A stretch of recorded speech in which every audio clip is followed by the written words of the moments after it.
yeah. birasaba kwihangana kuko ni projet y'abapeti uravye match heruka Chelsea gukora fopa gutsinda ibitsindo bibiri bakayibigombora byose burya ibyo bakoreye Arsenal ni navyo bakoreye hari kuri Leeds United ibitsindo bibiri ariko babigombora byose ubona ko niyo bongera iminota peut-être ko Leeds ico yari gukora uyu mwaka irayibangamiye kuko na match yayitsinze 3-1 ni match rero kudakora ikosa ariko Patrick ni match je mbona nubundi still Landry ni underdog par rapport à Chelsea ariko nayo uzakazi yakoze la fois passée Crystal Palace yakoze comeback kuri Crystal Palace itsinda ibitsindo 3 kuri 2 kandi ubona ko Crystal Palace ari ico yari yakoze aho so uri kuraraba ni equipe zibiri zitandukanye kubera iki Crystal Palace I mean Chelsea ni equipe ifite abakinyi benshi ahubwo ikibazo kica kiba kumumenyereza SK Genda bahagarika gute ariko baraba kuri equipe ya Landry equipe ni equipe ubona ifite abakinyi notama nk'umu numero 9 wabo no mu South Africa aba Zian Fleming waraba hagati mu kibuga mukinyi Chelsea yatanzemwo ubwo cuku experience ya Kyle Walker ariko kwiruka ubona menga yikoreye amabuye mu defenseur wabo ndakika ni na capitaine twa Steve barutse gutsindira Burnley nako Crystal Palace muhira ariko bafise umumenyereza azi iyi Premier League yanayikinya kina muri Tottenham muri umukinyi mwiza Scott Parker ni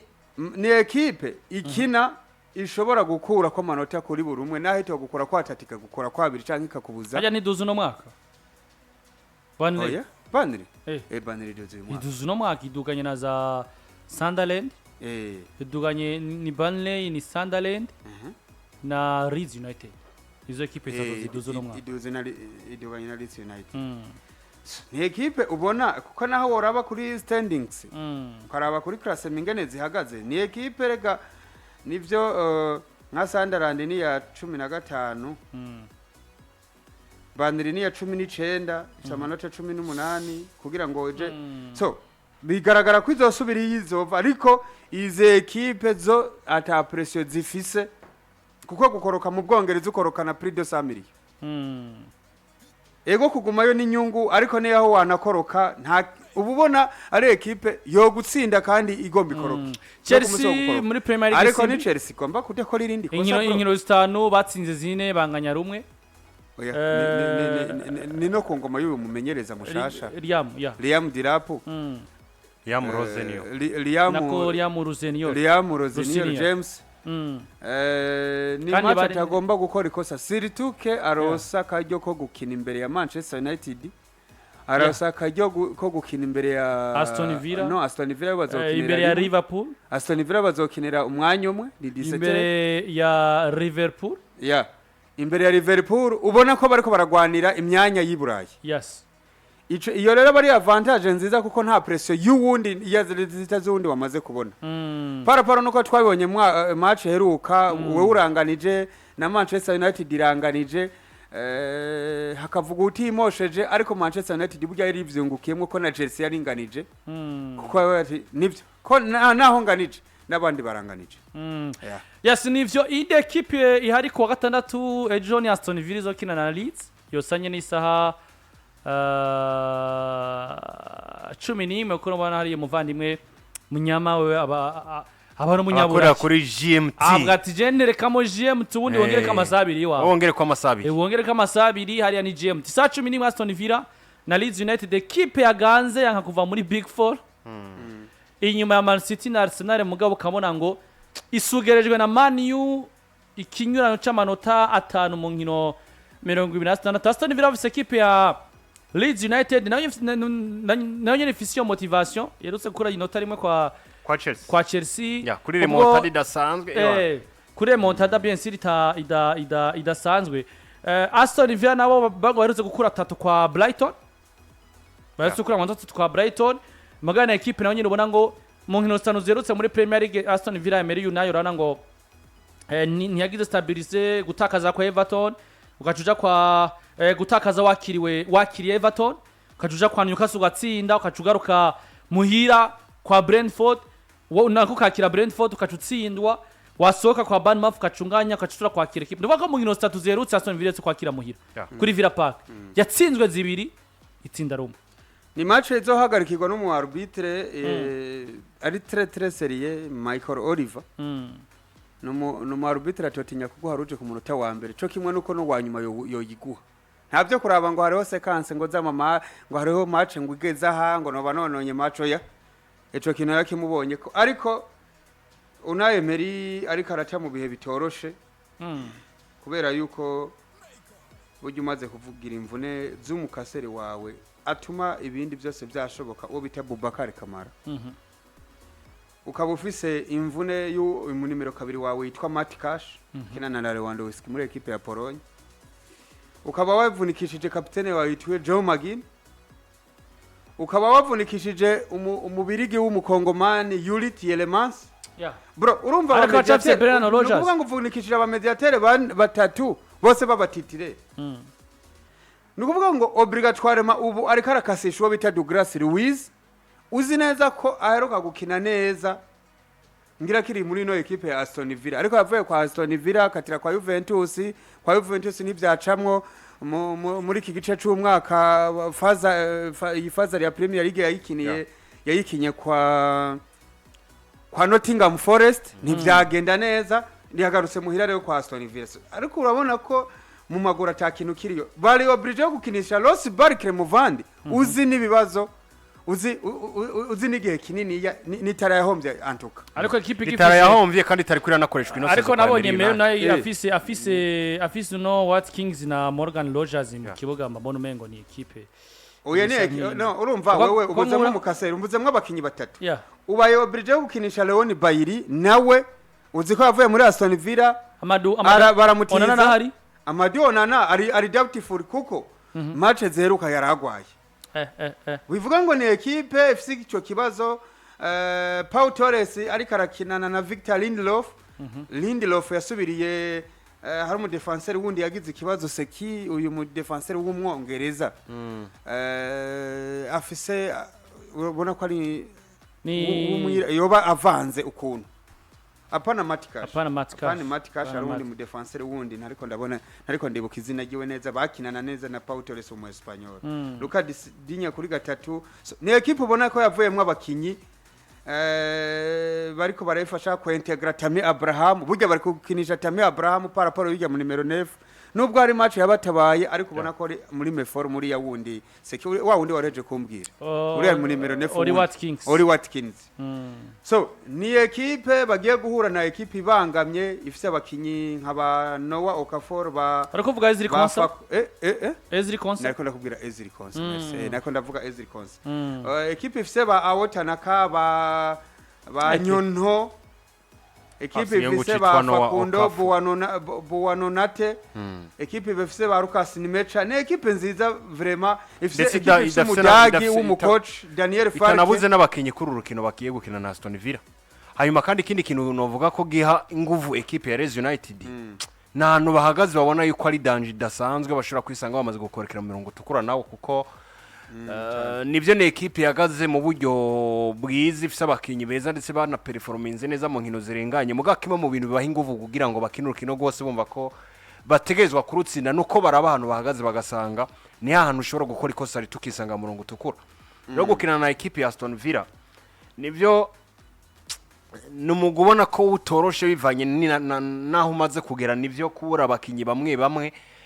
bishobora kugira deception bibaterekamwo ariko sinibaza ko Morgan Rogers ari umukinyi wo kwibaza ko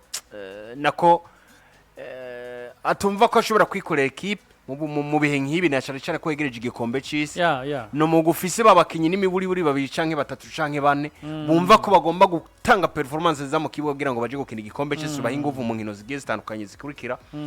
ruza ko rukino rudasanzwe ruzoba rukino rufise byinshi rusobanuye kuri equipe ya Aston Villa yipfuza wanashima kuguma muri Big Four kugira ngo irabe yikuzokina isazi na ku munsi w'ejo Man City na Newcastle zigamba na mwino misi ari Rumata inyuma ya Rumata inyuma ya Carabao ni ba demi finale FA Cup bari kumwe muri quart de finale nande mboneze zisigaye zihura ni Rumata cyane zihura cyane Man City Newcastle kuri Etihad Stadium Newcastle ivuye gukora byiza muri Champions League yabatsinda bitandatu kuri kimwe mu gihe Man City yo yibereye muri 8 za mbere ariko ni kurusi n'ubundi ubona ngo ubusamaze bwa Arteta buri gutuma Pepe yizera kumuguma hafi ntamuje kure biraza gukundira Pepe Guardiola guma hafi ya Arteta imbere ya Newcastle United. Ikintu cya mbere Newcastle bafise n'ikintu citwa umukinyi mwiza wo hagati mu kibuga. Par exemple equipe ifise umusore yitwa Sandro Tonali umwe muri ba nimero 8 yahagaze mu kibanza ciwe neza canke kuri nimero 6 wanashima kagira umwidegembye yo gukina hagati mu kibuga n'umukinyi ateye ubwoba bafise agasore kitwa Joe Willock ariko bagize ikibazo Joe Willock yaje kumusubirira ariko kubura amezi 3 umukinyi muri no miss ukabura kapitene wawe uyu mu Brazil Bruno Guimaraes ubuhomvye cyane Guimaraes we n'uruhombo rudasanzwe kuko na Willock se umukinyi novuga ngo afise ikintu yamaze kwerekana yuko afasha cyane hagati mu kibuga kuno mugwi kuko wanashima nko mu nkino zigera kuri 70 ingahe bamaze gukina uza gusanga Joe Willock ntarakinishwa n'imiburi iminota 1000 kubw'ivyo rero bice bituma equipe ya Newcastle igira akantu kameze nka destabilisation hagati mu kibuga mu gihe Manchester City bo bamaze kugarukana Rodrigo Cascante yagirikanye match idasanzwe mu ubuheruka bafise Man City match yerutse na guciriye mu kundira 73 batsinze Fulham 3-0 mu gihe Newcastle batikuye 3 kwa Tottenham niyo mva ngo birukanije Thomas Frank batsindiye Tottenham muhira batsindiye Tottenham muhira bari bamaze inkino zitatu zikurikirana muri Premier League badatsinda bari bamaze matches 3 zikurikirana badatsinda Aston batsindwa na Liverpool batsindwa na Brentford iyi equipe ya Newcastle United ni equipe bigaragara ko hari akantu kabura hagati mu kibuga mu byo bakina bijanye n'umukinyi mwiza wo gukina kuri nimero 10 ashobora gufasha ubusatirizi kuronka ibitsindo kandi yifokasinga mu byo gusatira kuko umukinyi bakaba ariko barakoresha yitwa Sandro Tonali kwafasha muri defense cyane kare yahora cafashwa nuno muhungu nyene yagize ikibazo c'imvune ndavuga Bruno Guimaraes ariko ntagiye hari rero gukina na Manchester City tuzi neza ko ishobora gusanga yarinye n'imiburi b'abakinyi batanu mu kibuga hagati bashobora gufasha mu buryo bwo gusatira ariko kandi yabo ari je de possession itakwemera gukreya occasion zitandatu mu minota ingahe canke zine mu minota ingahe biraza kugoza akazi ka equipe ya Newcastle United ubona ko vyanabananiye cyane mu rukino rw'ibanzo kabona ngo Newcastle ubusatirizi bwabo buragogwa no gutora imipira mu buryo bworoshe kuko hagati mu kibuga ha Manchester City hakunze kubumira cyane mu rukino rw'ibanze babatsinze 3-1 mu minsi mikirenganye nta gihe kinini giheze je kubwanje simbona ko Newcastle afite amahirwe imbere ya Manchester City yo gusimba ogereje kuraba match zitatu zikurikirana vango betse guhura match yare Newcastle atsinze Man City kuri St James Park 2-1 match yare match yare ya Premier League Newcastle atsinze Man City de hari tariki 20 z'ukwi-11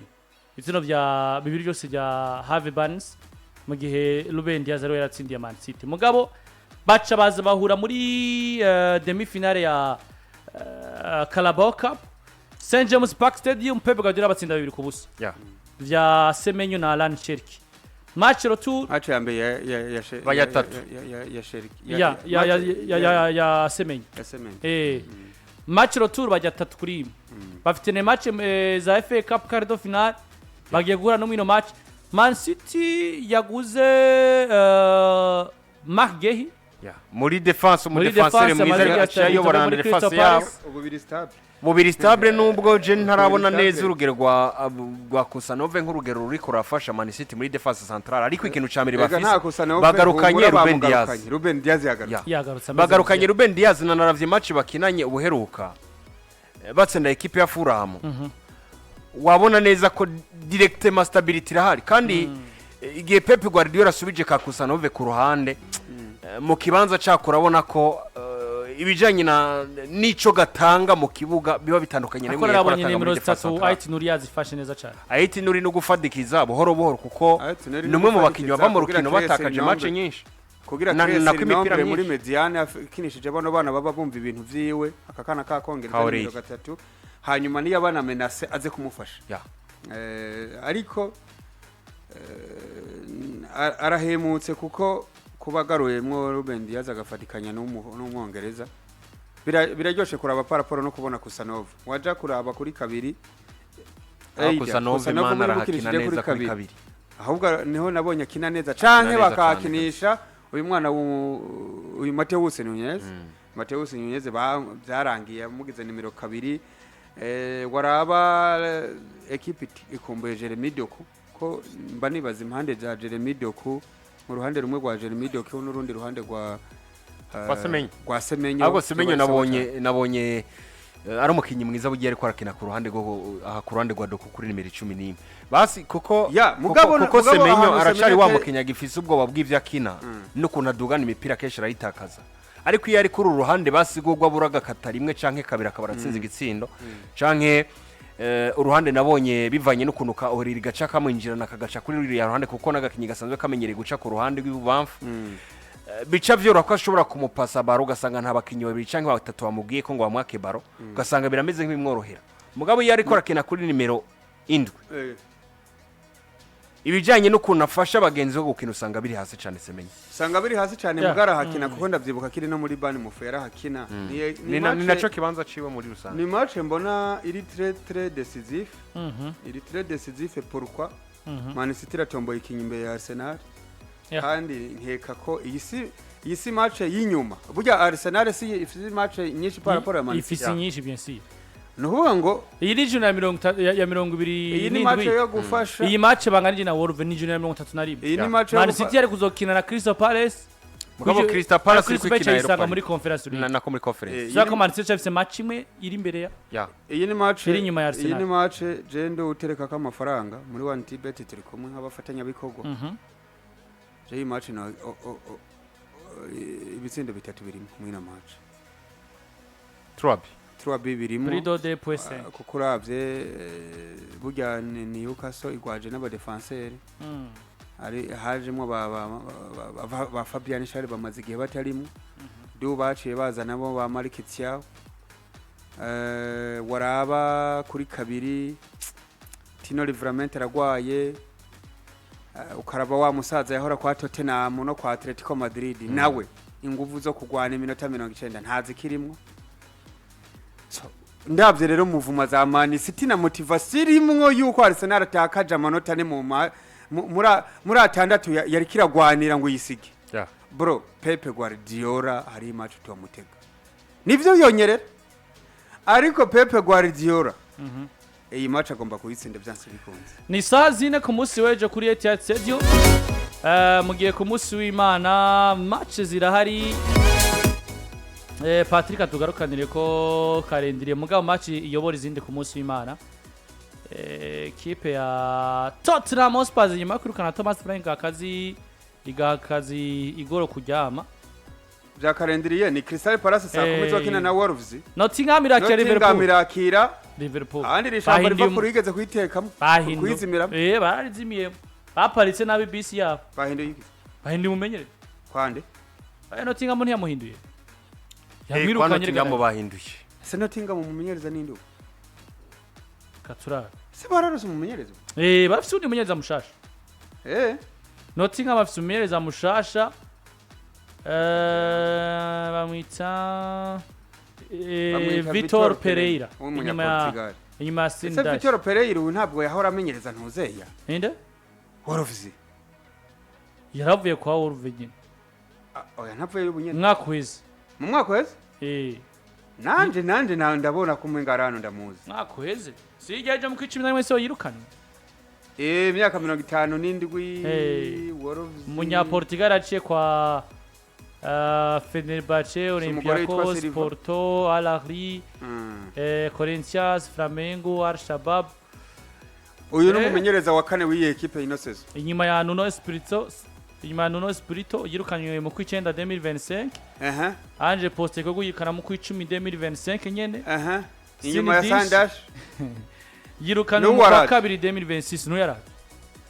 N'uyu nta mwaka azomara. n'uyu nta mwaka azomara ariko yatsinze match yiwe ya mbere ntabwo ushobora kumukorera amakosa yatsinze match we ya mbere yatsinze Fenerbahce yisanze muri Europa League 3-0 Fenerbahce abangoro Kante yayitsindiye muri na Nelson Semedo nakunzwe cyane gose n'abafana b'iyi equipe ya Fenerbahce nuko Tottenham Spurs rero tubitege ku Arsenal bona ngo imaze ku inkino zibiri banganya batakaza amanota batateza gutakaza Tottenham Spurs muhira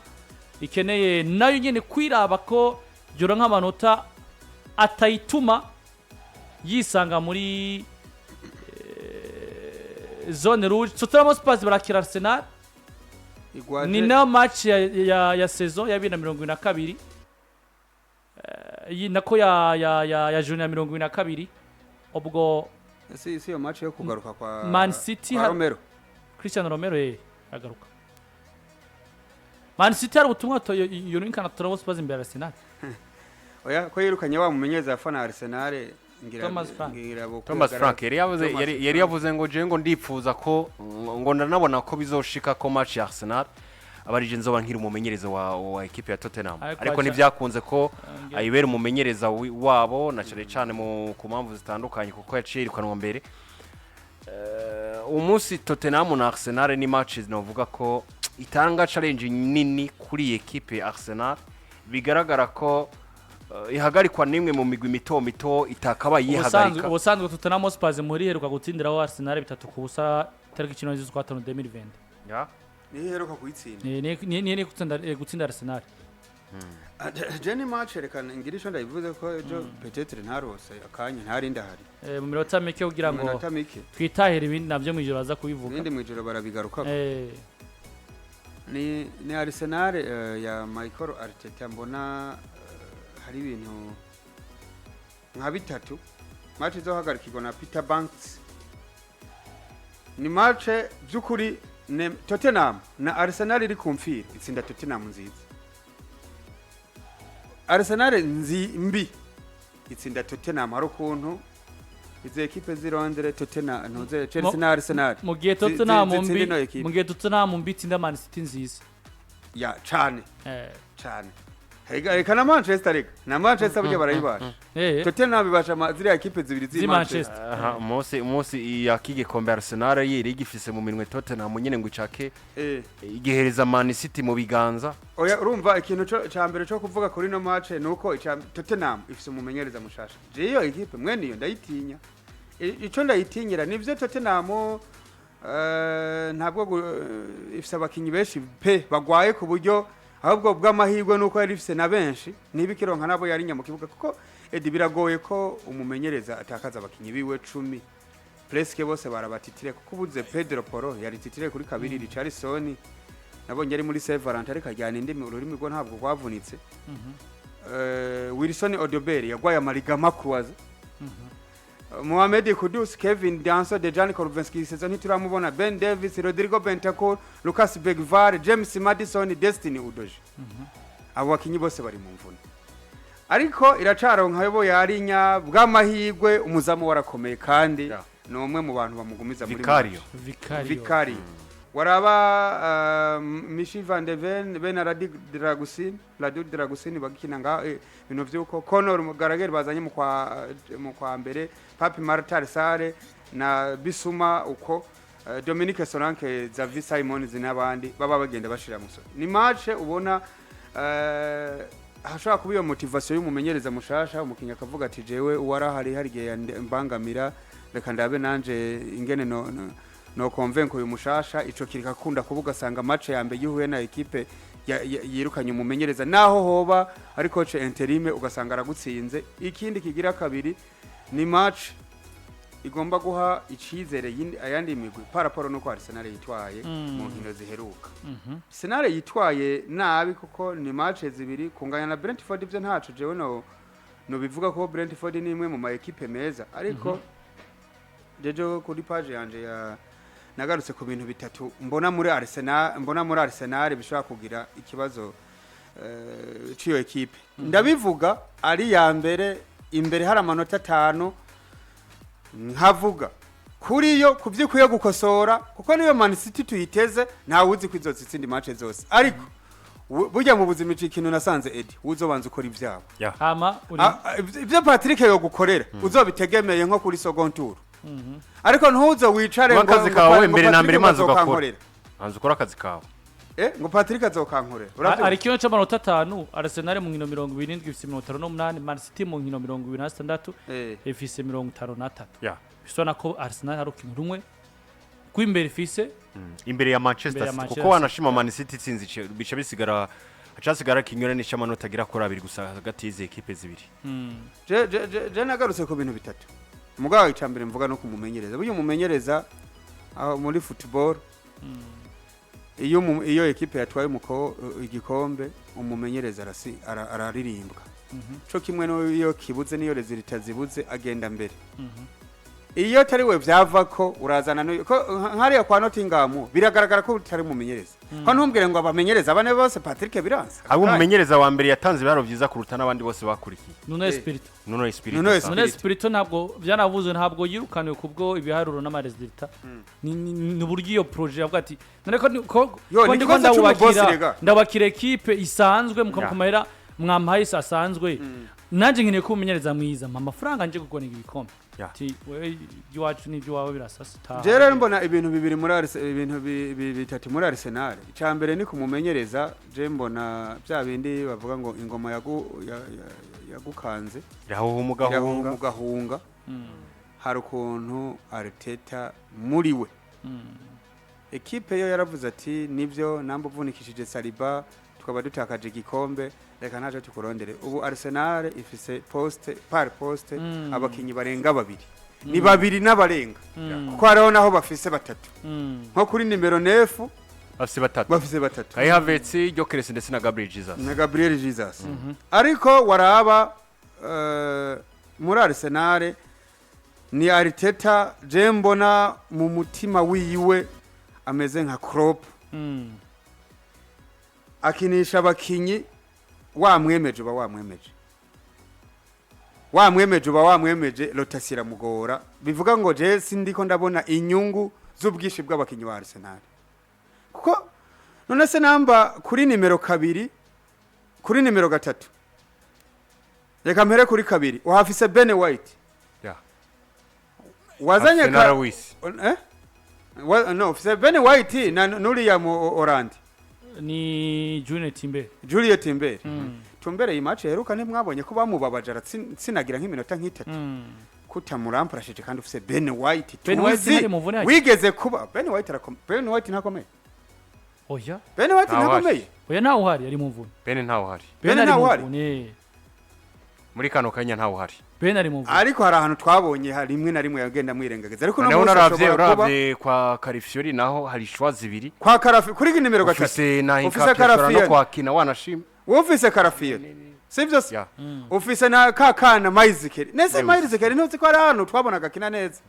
nose kurugira ukurahinga kemera yo mu defenseur central ako Ben White kuri Wolves yarahari ku bench je nari ndabizi ko yarahari je nabibona ja muri ligne offensive y'inyuma sore gatoya Edi ndakireze mandagihejeje ja muri ligne offensive y'inyuma ya Gyökeres uri kuraraba muri Arsenal Gyökeres nabonye statistiques zivuga ngo plus de 60% ya match za Premier League nta shoot on target efisi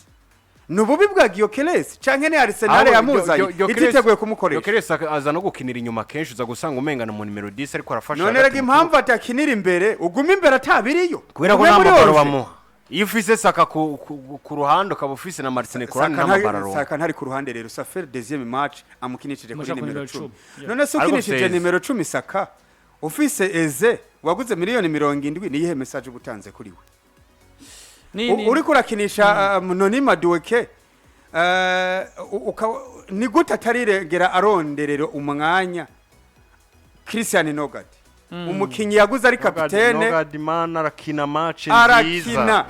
noneho wabonye uri kurabamenase ubu Arsenal ni gute yahisemwo gukina ibintu bibi ubwo waraba kubakinyi je nasomye ingene Man City yeruka yatwaye Champions League ya mbere ko hari abakinyi baravye mu maso Pepe Guardiola harimo Kevin De Bruyne aramubwira ati kura uburofi ivyo bintu byo kuguma twizunguruka ko turavyanse agirisha inama abakinnyi arababwira ati mumenyereze ibyo tubwira ntitumugaye ariko natwe tudeside ibyo dukina twinjiye mu kibuga. Arsenal Eida Arteta ntaho tumuza twari ibikombe uretse ko yari muri projet za Man City zitwara ibikombe. Hagera uwo bitwara ni Pepe buga ntabwo ari icegere. Mugabo waraba mu bakinyi. Ninde mukinyi yofata hole akavuga ati natwe turadesida Otrema yuko dukina dutwara ibikombe. Ico kintu kirabuzemwe kwa Arsenal ku buryo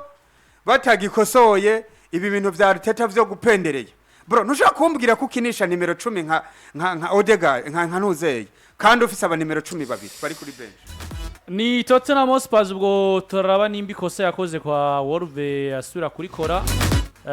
Ubwo niko Everton na Man U izokina ku munsi wa mbere yozo bari saha zine. Bakina kwa Everton. Bazori kwa Everton. Match toroshe kuri Goodison Park. Kugwe Goodison Park ubwo